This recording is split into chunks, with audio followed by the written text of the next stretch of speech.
तप करके राज, तप करके राज्य और राज करके नरक। एक राजा बनते हैं,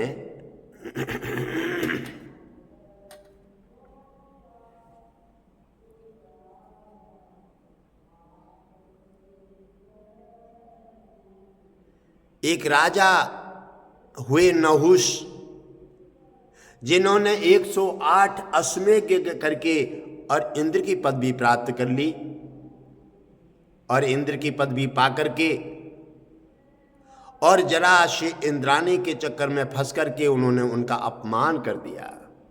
कुर्सी पे बैठे हो न्याय करने के लिए, धर्म का पालन करने के लिए, साधु ब्राह्मण की सहायता करने के लिए, और जब उन पर वार करने लगोगे तो समझ लो भगवान विष्णु बख्शेंगे नहीं।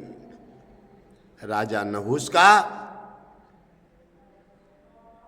जब देख करके इंद्राणी को, और उन्होंने कहा कि हे इंद्राणी, अब मेरे हिसाब से तुम मेरी पत्नी बनो।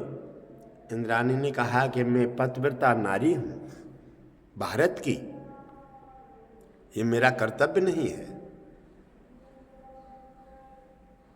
उन्होंने कहा कि मैं यहां का इंद्र हूं, मेरी बात मान लो और नहीं तुम्हें पछताना पड़ेगा। 4 दिन दिए इंद्राणी को, सोच लो, 4 दिन के बाद मुझे सूचना दे देना, तैयार हो जाओ तो बता देना, वरना चौथे दिन मैं जबरन सेना लेकर के तुम्हें मजबूर कर दूंगा। इंद्राणी को चिंता हो जाती है। इंद्राणी ने अपने गुरुदेव को ध्यान किया, और कोई टूटी में परेशानी में और कोई साथ नहीं देता है। गुरुदेव को जब ध्यान किए, गुरुदेव आ जाते हैं। कहा क्या बात है पुत्री? कहने लगे गुरुदेव, ऐसे ऐसे इंद्र ने मुझे 4 दिन की चुनौती दे दी है, और वो मुझे जबरन पत्नी बनाना चाहता है। उन्होंने कहा ठीक है पुत्री, तुम आजाद रहिए, मैं आ गया हूं। इंद्र 4 दिन बाद लेने आ गया। 4 दिन मैंने तुमने बताया, समझाया, लेकिन तुमने मेरी बात पर ध्यान नहीं दिए। चलो ठीक है इंद्राणी, अब तुम्हें मैं जबरन ले जाऊंगा। गुरुदेव ने उन्हें आवाज दी और समझाया, हे इंद्र, राजा बने हो अच्छा करने के लिए, साधु ब्राह्मण की सहायता करने के लिए कुर्सी मिली है। अधिकारी बने हो देश और समाज और दीन दुखिया गरीब की मदद करने के लिए, आप उन पर वार करना शुरू कर दिए हैं। कहा मैं ऐसे साधु संतों की बातों पर नहीं आता हूं, मैं राजा हूं, इंद्र हूं। वाह, किसने बनाया इंद्र तुम्हें? इन्हीं की कृपा से। इन्हीं की बात नहीं मानते, इन्हीं की बात सुनना नहीं चाहते। वाह, कहते विनाश काल विपरीत बुद्धि, आफत काल मर्यादा नास्ते, जाए प्रभु दारुण दुख देई, और बाकी मत पहले हर ली। पाप मस्तक पर छाता है तो विवेक पहले ही मर जाता है। इतने में सुनकर के गुरुदेव ने जल निकाला कमंडल से और लिया और अश्राप दे दिया, जा तू सर्प हो जा। राजा नहुष को अश्राप दिया गुरुदेव ने, जा तू सर्प हो जा। राजा धर्म साधु ब्राह्मण की सहायता करने के लिए तुझे कुर्सी मिली, इन पर तू वार करने लगा, तू रक्षक हो करके और तू भक्षक बन गया है। जा, तू न मानव रहने लायक है और न राजा बनने लायक है। जा, तू सर्प बन जा, पसुरे भर कर रहेगा तो तुझे अकल आ जाएगी।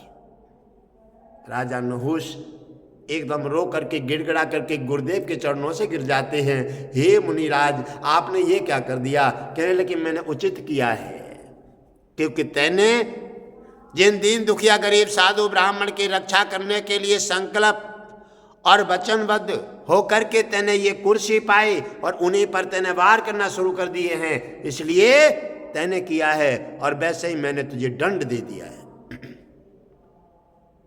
जा इंद्र, अब मैंने तुझे श्राप दे दिया है, अब तू अपना उद्धार चाहता है तो सागर की कमल के नाभि में बैठ करके 28,000 साल तपस्या कर।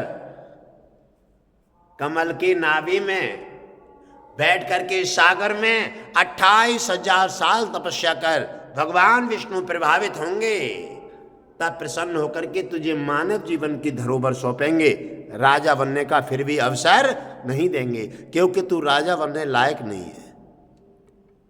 और मेरे सभी वोटर, इन सभी के लिए आप हिंदू हिंदू बटो मत, वरना ये कुर्सी वाले तुम्हें चूस करके अंबिया की तरफ फेंक देंगे। ये किसी के नहीं है, इसलिए अपने को संभालो। एक जगह व्यवस्था, अच्छे राजा का चुनाव रखो,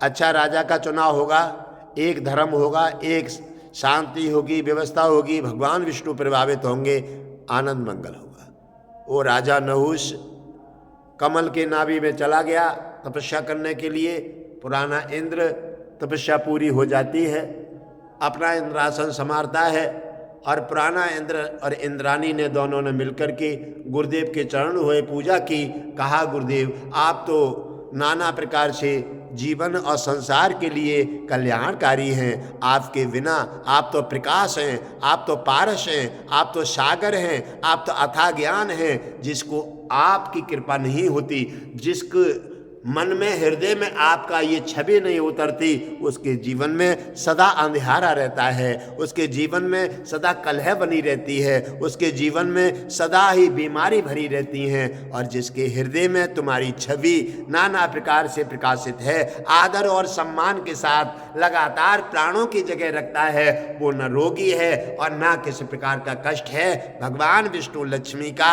आशीर्वाद मिल रहा है, उन्हीं का कल्याण हो रहा है।